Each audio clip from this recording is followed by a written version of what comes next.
नमस्कार दोस्तों, मैं हूं आरजे भावना और आप सुन रहे हैं झाबुआ का पहला सामुदायिक radio station radio Tantabhil 90.8 FM Jhabua की आवाज़।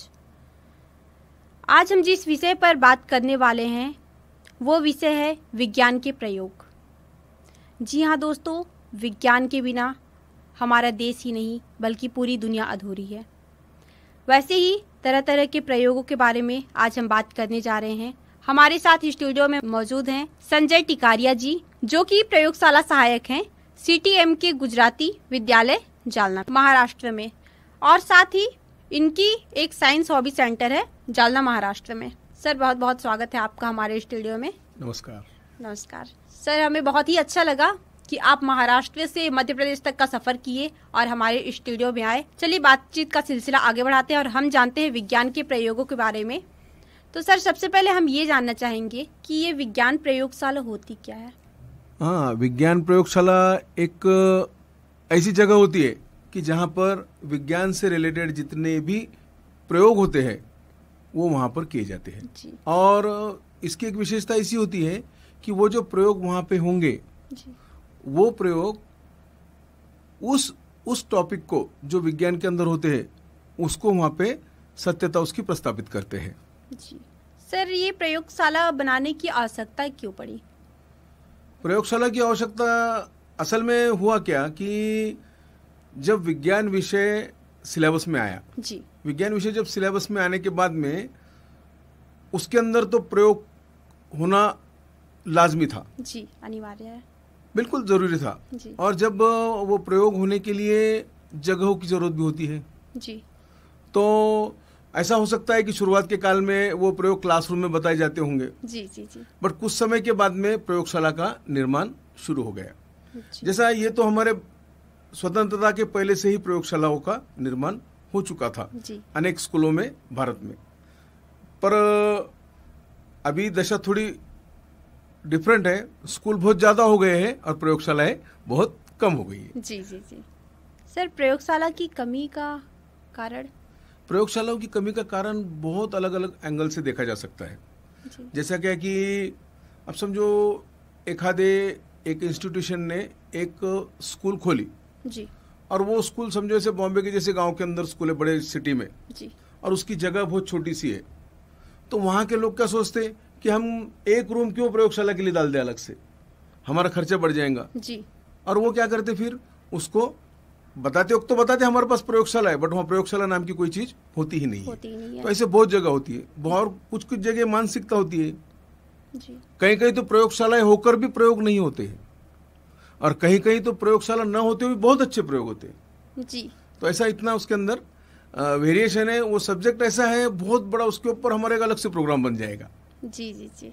सर ये प्रयोग कितने प्रकार के हो सकते हैं, किस तरह से प्रयोग कर सकते हैं?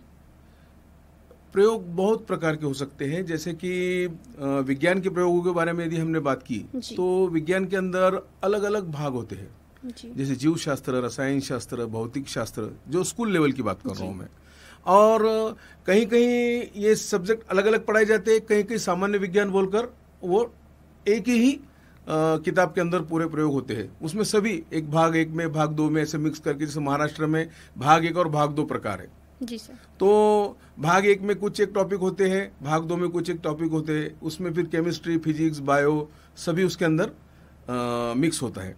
और वो उसके लिए जो प्रयोग होते हैं तो सिंपल से सिंपल प्रयोग भी प्रयोगशाला में होते हैं। जी सर। जैसे कि हम एक उदाहरण के तौर पे देखें कि एक टेस्ट ट्यूब ली।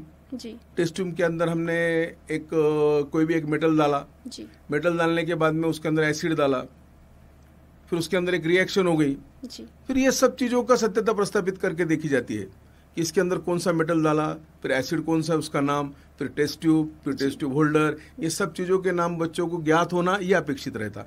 और उसके बाद में उसके छोटे छोटे जो रिएक्शन है वो अपेक्षित रहती है, वो केमिस्ट्री का। मतलब प्रयोग में जो आवश्यकता अनुसार सामग्री वो बच्चों को याद होना, वो भी बच्चों को समझ में आना चाहिए और प्रयोग भी करना आना चाहिए बच्चों को। जी, अगर वो प्रयोग करेंगे तो डेफिनेटली उनको याद हो जाएगा ये। बिल्कुल बिल्कुल, उसके समझ में आएगा। हमने प्रयोग किया था, वो जो कंटेंट है उसके पूरी तरह से समझ में आ जाता। जी, प्रयोग करने से उनको ज्यादा दिन तक याद रहेगा, वो कभी भूलेंगे नहीं। बिल्कुल नहीं भूलेंगे। सर आपने बताया कि स्कूल में प्रयोगों के कई प्रकार हो सकते हैं, तो सर इसके प्रकार बताइए। जैसे अभी आपने बताया कि भौतिकी, कुछ रासायनिक हो सकते हैं, तो ये कितने प्रकार के होते हैं जो स्कूली प्रयोगशालाएं होती हैं? देखो, स्कूली प्रयोगशालाओं में सारा का सारा जितना भी साइंस का बेसिक है, जो मूल विज्ञान है, वो पूरा क्या पूरा स्कूली विद्या में बैठे वाला है जी। जो विद्यार्थी चौथी से लेके 10वीं तक की विज्ञान की किताब सही ढंग से पढ़ लेगा तो वो दुनिया का कोई भी विज्ञान का प्रोग्राम अचीव कर सकता, कोई भी सिलेबस में वो आगे बढ़ सकता जी सर। सभी बेसिक है, जैसे साउंड लो, हीट लो, लाइट लो, जितने भी फिजिक्स के डिपार्टमेंट है, अलग अलग समझो स्पीड है, मोशन है, ये सब चीजों के भी एक्सपेरिमेंट स्कूल में रहते। अब हीट से रिलेटेड एकदम नॉर्मल एक्सपेरिमेंट रहते, और बाद में वो जाकर कहीं इंजीनियरिंग के अंदर उसका बड़े लेवल पर विश्लेषण होता है। तो छोटे छोटे प्रयोग जो है सभी एक वाक्य में बोले तो टोटल एक्सपेरिमेंट और टोटल प्रकार का विज्ञान स्कूली किताबों में हमारे को मिल जाएगा जी। फिर सिलेबस कोई भी रहो जी सर। सर ये प्रयोग जो होते हैं ये सिर्फ प्रयोगशालाएं में ही हो सकती हैं या फिर और कहीं भी किया जा सकता है? हाँ, बहुत ही अच्छा क्वेश्चन है ये। इसके अंदर एक बात मैं खास तौर पे बताना चाहता हूँ अपने सुनने वालों को कि प्रयोगशाला एक साधन है जी। और प्रयोग एक जरूरी चीज है जी।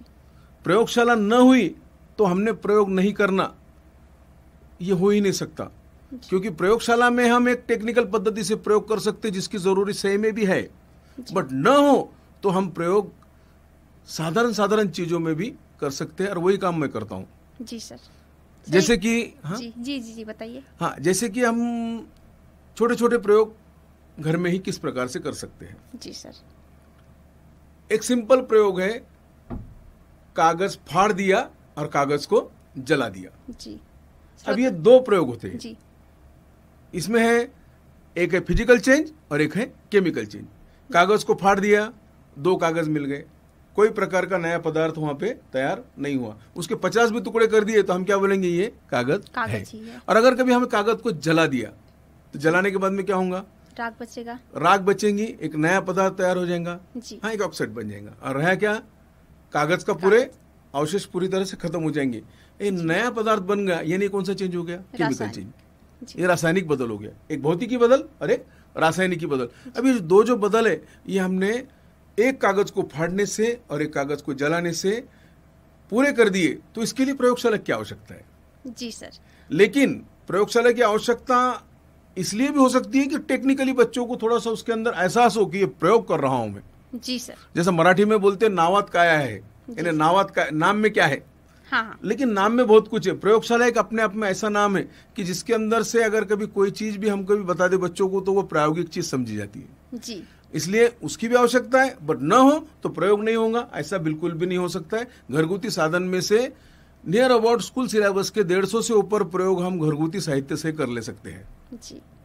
सर आपने बहुत ही बढ़िया एग्जाम्पल पेश किया कि एक ही चीज जो कि कागज का टुकड़ा था उसको आपने टुकड़ों में डिवाइड किया और फिर भौतिक परिवर्तन बताया, साथ ही उसको जलाने से जो शेष अवशेष बचे उससे आपने रासायनिक परिवर्तन भी बताया।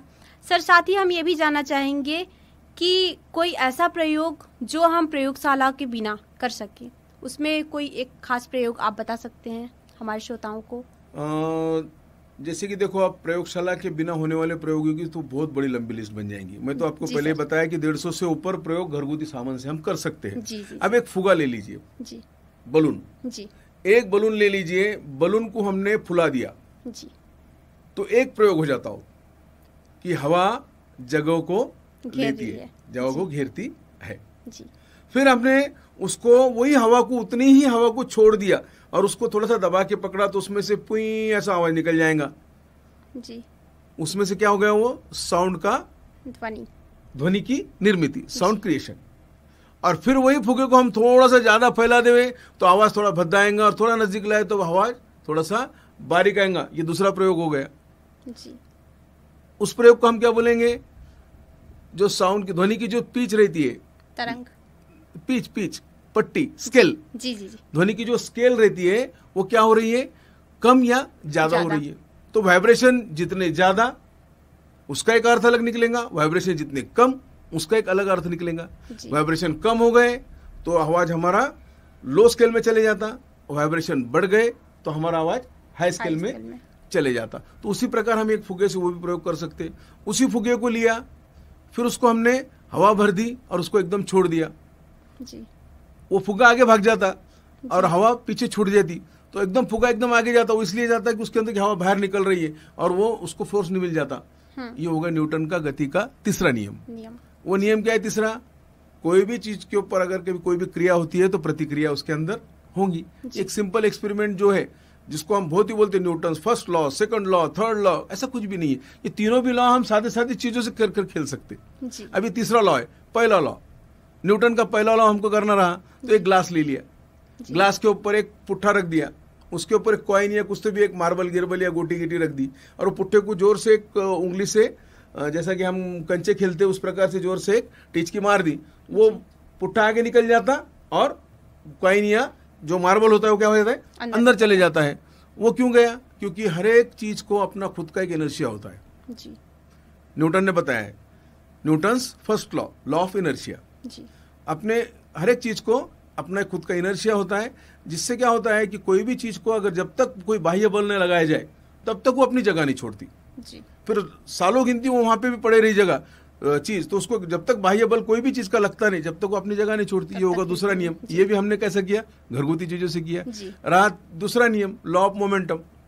अब लॉ ऑफ मोमेंटम के लिए हम 3, 4, 5 कंचे ले लेंगे बड़े साइज के जी। अगर कभी वो कंचों को हम लाइन से लगा दीजिए जी।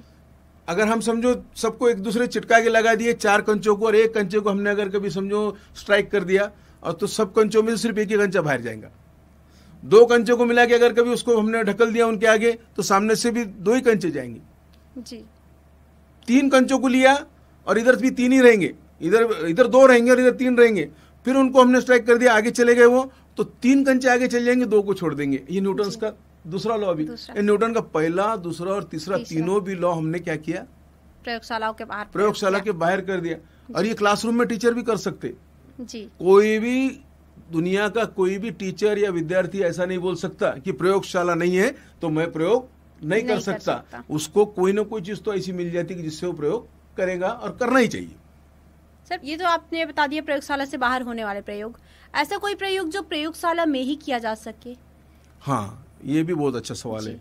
कुछ प्रयोग ऐसे होते हैं कि जिनको प्रयोगशाला के बाहर करना घातक होता है जी। जैसे कि कुछ गैसेस रहते हैं, कुछ एसिड के प्रयोग रहते जी। इनको हमको प्रयोगशाला का ही वातावरण लगता, जहाँ पे सेफ्टी के पूरे नॉर्म्स का हम यूज कर सकते। जैसा क्या वहाँ पे फायर का मशीन रहता, वहाँ पे पानी रहता मुबलक प्रमाण में रखे वाला, वहाँ पे वॉश बेसिन्स रहते प्रयोगशाला में। ये सब चीजें होने की वजह से होता क्या कि वो जो केमिस्ट्री के जो एक्सपेरिमेंट है कुछ जो हार्मफुल रहते जी। वैसे तो इतने हार्मफुल एक्सपेरिमेंट स्कूल लेवल में रहते ही नहीं जी। फिर भी एक प्रिकॉशन लेना है। समझो HCl है, हाइड्रोक्लोरिक एसिड है। इस हाइड्रोक्लोरिक एसिड को एक्सपेरिमेंट हमको करना है, तो वहाँ पे हमको वो जो लैब है वो स्कूल की लैब के अंदर ही वो प्रयोग होने चाहिए। एसिड से रिलेटेड जैसा क्या कार्बन डाइऑक्साइड वायु बनाना, हाइड्रोजन सल्फाइड गैस बनाना, इस प्रकार के जो गैसेस रहते वो भी प्रयोगशाला में ही बनने चाहिए। उसको घरगुती में बनाने का कोई भी प्रयत्न न करे तो ही बहुत अच्छा है। मतलब जो खतरनाक प्रयोग है वो खतरनाक नहीं होते, प्रयोग सादे ही होते हैं। कोई बच्चों के लिए जब प्रयोग बनाए जाते हैं, जब उसके ऊपर बहुत बड़ी टीम काम करती शिक्षा विभाग की, और बहुत अच्छा काम होता है उनका, और वो जब काम करते हैं तो वो प्रयोग बनाते वक्त इसका विचार करते हैं कि बच्चों को इसकी कोई प्रकार की तकलीफ कभी भी न हो किसी तरह से। हाँ, बट कुछ प्रयोग ऐसे रहते हैं कि उनको डालना ही पड़ते सिलेबस में।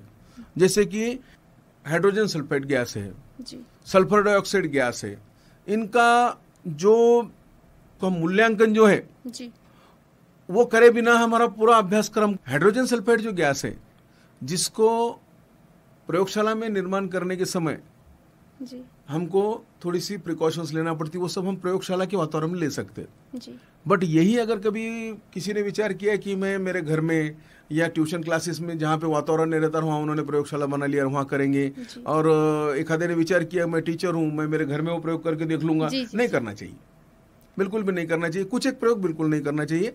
जो प्रयोग घर में हो सकते हैं सादे सादे प्रयोग जरूर करना चाहिए जिनकी संख्या 150 से ऊपर है जी। सर, आपने बताया कि कोई भी प्रयोग खतरनाक नहीं होते, तो क्या बच्चे प्रयोगशाला खुद से बना सकते हैं? बिल्कुल, बहुत ही आपके क्वेश्चन बहुत अच्छे मैडम जी सर। जो कि बच्चों को प्रयोग के नजदीक ले जा रहे हैं जी। अभी देखो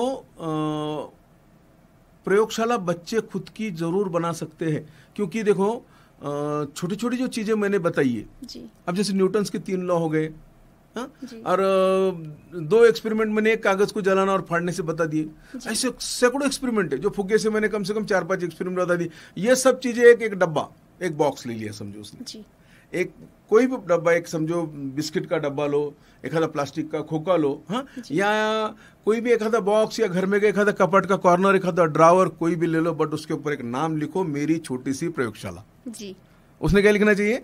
मेरी छोटी सी प्रयोगशाला। अगर वो कभी मेरी छोटी सी प्रयोगशाला नाम उसको दे दिया उसने, तो उसमें साइंस की चीजें लाके डालेंगे वो जी।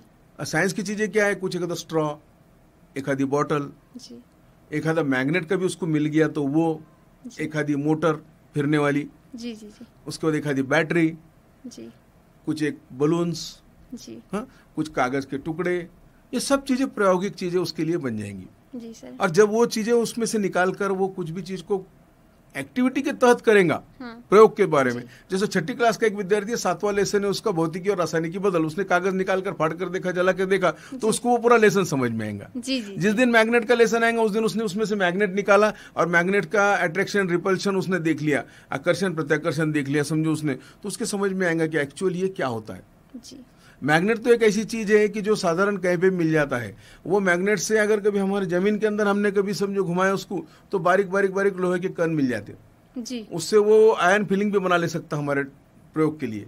नमक जैसा एक्सपेरिमेंट, नमक के एक्सपेरिमेंट के जैसा नमक के जैसा साहित्य जो एक्सपेरिमेंट में यूज होता है वो भी हम उसमें इन्वॉल्व कर सकते हैं। सोडियम बाइकार्बोनेट, धोने का सोडा, वो हम उसमें डाल सकते हैं। उसके बाद खाने का सोडा वो हम उसमें रख सकते हैं। वो प्रयोगशाला में केमिस्ट्री भी हो सकता है उसका छोटा सा, जैसा कि अब नमक का प्रयोग करना है उसको समझो, तो उसके अंदर थोड़ा सा पानी डाल दिया, एक प्लेट ले लिया, थोड़ा सा नमक डाल दिया, थोड़ा सा पानी डाल दिया, सुखाने को बाहर रख दिया, वो पानी हवा में चले जाएगा और नीचे नमक बच जाएगा। इवेपोरेशन का बाष्पीभवन का एक प्रयोग उसका हो जाएगा। ऐसे बहुत सा साहित्य ऐसा होता है कि जो घरगुती प्रयोगशाला में विद्यार्थी रख सकते हैं और अपनी खुद की प्रयोगशाला वो जरूर और जरूर बना सकते हैं। जी सर, बहुत ही अच्छा आपने जानकारी बताया। इससे जो बच्चे होंगे अपने प्रयोगशाला के लिए कोई भी सामान घर से मंगाने की जरूरत नहीं, इकट्ठा करने की जरूरत नहीं। वो छोटी छोटी चीजें जैसे राख से खुशियाँ चुनना जो होता है, वो उस तरह से सारी छोटी छोटी चीजें अपना इकट्ठा करके रख सकते हैं और उसे जब वो प्रयोग करेंगे, साथ ही अपने सहपाठियों को, बच्चों को और भी लोगों को बताएंगे कि हमने ये प्रयोग किया, तो वो भी उत्साहित होकर अपनी प्रयोगशाला बना सकते हैं। जी बहुत बहुत धन्यवाद सर, ये तो बहुत ही अच्छा रहा। अब आगे हम जानना चाहेंगे सर, विद्यार्थियों को प्रयोगशालाओं से होने वाले लाभ कौन कौन से हो सकते हैं? देखिए, प्रयोगशाला के द्वारा होने वाले लाभ अनंत लाभ है जी। जैसा कि मैंने पहले भी बताया कि वो 100 से 150 एक्सपेरिमेंट कर सकेंगे जी, घरगुती लैब से जी, और स्कूल में होने वाले लैब से भी वो कुछ प्रयोग करेंगे। सब मिला के प्रयोगशाला के अंदर होने वाले जो लैब के जो फायदे हैं उसके अंदर वो जो बच्चे की जो क्यूरियोसिटी जो है जी, वो बढ़ाने का काम करता है। उसकी जिज्ञासा जब बढ़ जाएंगी तो वो बच्चा क्या करेगा, उस सब्जेक्ट की तरफ बहुत ही आत्मीयता से देखेगा और उसके नजदीक जाएगा। तो प्रयोगशालाएं बच्चों को विज्ञान के करीब लाती है जी सर। और हमेशा क्या होता है कि बच्चों को विज्ञान और गणित ये 2 सब्जेक्ट ऐसे लगते हैं जो बोर लगते हैं जी सर, क्या, बट ये जो प्रयोगशाला के अंदर जब प्रयोग हो जाते हैं तो बच्चों को वही प्रयोग अपने से लगने लगते हैं जी सर। साथ ही हम ये जानना चाहेंगे कि जैसे प्रयोगशाला, आप भी एक स्कूल में प्रयोगशाला सहायक हैं और साथ ही आपने साइंस हॉबी सेंटर भी डाल रखा है, तो सर ये साइंस हॉबी सेंटर आपने जो डाला हुआ उस पर क्या क्या आप सिखाते हैं? सेम ऐसा ही या फिर कुछ और? साइंस सेंटर जो डाला है मैंने, सबसे पहले तो वो जो साइंस सेंटर है वो डालने के पीछे का जो इतिहास है वो मैं आपको बताता हूँ जी। मैं सन 2007 में मैं साइंस एग्जीबिशन के लिए हमारे स्कूल की तरफ से प्रयोगशाला सहायक बोलकर मुझे एक चीज बनाकर जाने के लिए कहा गया जी सर। तो एक पुराने जमाने में एक बंदर आता था जो गाड़ी के ऊपर लगाकर उसको स्प्रिंग लगाकर वो बंदर को ऊपर से नीचे से टक टक टक टक करते नीचे आता था। तो वो एक जो बंदर था, तो मुझे ऐसा लगा कि फिजिक्स का एक एक्सपेरिमेंट बताने के लिए वैसा बंदर हम बना के ले जाएंगे जी। और हुआ क्या कि वो बंदर के लिए मैं स्प्रिंग ढूंढने लगा जी सर। और वो स्प्रिंग मुझे कहीं नहीं मिला, कहीं नहीं मिली। मैं ढूंढते औरंगाबाद गया, औरंगाबाद में मुझे वो स्प्रिंग नहीं मिले, मुझे ज़्यादा क्वांटिटी में चाहिए थे जी। मुझे कहीं नहीं मिले। मैं पुणे में इंक्वायरी करा, वहाँ भी नहीं मिले। मैं बॉम्बे में इंक्वायरी करा तो वहाँ कहा गया कि, मुंबई में इंक्वायरी करा तो वहाँ कहा गया कि वो जो पुराने पेन में आते थे वो स्प्रिंग अब बनने बंद हो गए जी। मैं कंफ्यूज हो गया। फिर एक स्प्रिंग के लिए जब मुझे इतनी तकलीफ हो रही है तो साइंस एग्जीबिशन के लगने वाले प्रोजेक्ट के सामान के लिए बच्चों को कितनी तकलीफ होती होगी। और उसी दरमियान एक घटना ऐसी हुई कि मेरे स्कूल का बच्चा एक व्यापारी साहब के वहां पे किले मांगने के लिए आया जी। उसके पास 2 रुपए थे, तो 2 रुपए के मुझे 2-4-5 किले दो बोल के बोला उसने। अब वो व्यापारी की कोई गलती नहीं, उसको उसका बिजनेस करना पड़ता। वो उसने क्या किया, वो जो बच्चे को डांट दिया, और उसकी कोई गलती नहीं, उसका बिजनेस रहता हो, डांट दिया। क्या लगाया, बोले भाग यहाँ से, 2 रुपए के लिए कि हमारे गिराहक की खोटी करेंगे हम, चले जाओ बोले यहाँ से। अब वो बच्चा वहां से निकल गया। और दूसरे दिन मेरे को जब मिला बच्चा, वो बोला क्यों रे, काय के लिए लग रहे थे जो केले? सर मुझे प्रयोग बनाना था, बोले एग्जीबिशन के लिए प्रयोग बनाना था। बोले आप कौन बना रहा, बोल के उसने क्या किया, उस प्रयोग की तरफ से वो परावृत्त हो गया। तो ये 2 घटनाओं ने मेरे माइंड में ऐसा एक विचार लाया कि मटेरियल ही नहीं मिलता बच्चों को, और हम उनको प्रेशराइज करते कि तुम प्रयोगशाला बनाओ या तुम कैसे बनाए कैसे, हाँ तुम मटेरियल इधर से लाओ उधर से लाओ। तो मैंने एक छोटा सा सेंटर डाला जिसके अंदर ये चीजें मिलती थी जी सर, जिसमें स्क्रू मिलता था, किले मिलते थे, स्प्रिंग मिलता था, ऐसी चीजें मिलती थी। लोगों को उसका अर्थ ही समझ में नहीं आया। कुछ बच्चे आते थे, 4-5 साल तक वो चलते रहा, कोई वहां पे आता नहीं था क्या, लेकिन वो मैंने उसको व्यापार बोल के कराई नहीं, एक सोशल सेवा बोल के शुरू किया जी। सही जरूरी था। हाँ, बाद में फिर धीरे धीरे क्या हुआ, लोगों को ऐसा लगने लगा कि यहाँ पे प्रोजेक्ट भी मिलते हैं। तो फिर मैंने कुछ एक जो प्रोडक्ट रहते हैं ऑलरेडी जो साइंस का मटेरियल बनाते हैं जी, जैसा कि पुणे में है, उसके बाद में अहमदाबाद में है, ये लोग कुछ प्रोजेक्ट का मटेरियल बनाते हैं, जो प्रोजेक्ट की किट बनाते हैं जी। कुतूहल है, इधर अंकुर साइंस सेंटर है, इनसे मैंने थोड़े थोड़े कुछ किट्स मंगाए, साइंस की किट्स। और जब मैंने वो किट्स मेरे साइंस सेंटर में लगाए तो धीरे धीरे लोगों को मालूम पड़ा कि साइंस का हॉबी सेंटर है, साइंस टिकारियाज हॉबी सेंटर नाम दिया मैंने, साइंस हॉबी सेंटर। और हॉबी सेंटर है तो वहां पे बच्चों का आना जाना बढ़ गया, कुछ टीचर्स भी आने लगे। फिर वहां पे एक मांग होने लगी पालकों द्वारा कि सर आप तो यहाँ पे लेते और आपका तो विज्ञान में बहुत नाम हो चुका है, तो आप हमारे बच्चों को थोड़ा सा लेके बैठते जाओ ना जी। तो फिर मैंने क्या किया, वहां पे कुछ बच्चों को लेकर थोड़ा सा उनको ट्रेनिंग देना, छोटा सा विज्ञान के कुछ प्रयोग करके बताना, कुछ ये करना, ऐसा कुछ मैंने वहाँ पे प्रोग्राम शुरू किया जी। और ऐसा करते करते करते करते अब का बड़ा सेंटर बन गया जी। बड़ा बोले तो इतना भी बड़ा नहीं, सेंटर बनाने के लिए मैंने शुरुआत की 10 बाय 10 की जगहों से जी। पहला centre science Tikariya science hobby centre, पूरे भारत से लोग देखने को आते हैं अभी वहाँ पे, बट है कितना बड़ा हो। शुरुआत में वो 10 बाय 10 था, वहाँ पे भी लोग देखने को आते थे जी सर। फिर वो 12 बाय 40 में बना, अब 12 बाय 50 के 1, 2, 3 फ्लोर में है जी सर। और उसमें फिर 3 कंपार्टमेंट बनाए, एक में साइंस का जो सामान जो मिलता है बच्चों को जी। वो मिलेगा स्कूल को, टीचर्स को, इंजीनियरिंग स्टूडेंट को, सभी को मिलेगा। उसके ऊपर जो है वो एक लेबोरेटरी है, उसके अंदर अलग अलग टाइप के वर्कशॉप चलते बच्चों के। उसमें एक वर्कशॉप हर सैटरडे को जालना के ग्रामीण बच्चों के लिए रखी जाएंगी और जा भी रही है। उसके अंदर 35 बच्चे जिला परिषद के स्कूलों के आते हैं और वो आकर वहाँ पर अपना प्रयोग कर कर 1-2 घंटे का वहाँ पे प्रयोग का प्रोग्राम रहता है, वो कर कर चले जाते हैं जी सर। तो ऐसे टोटल सोशल वर्क भी वहाँ पे होता है, थोड़ा सा सेमी कमर्शियल वर्क भी होता है।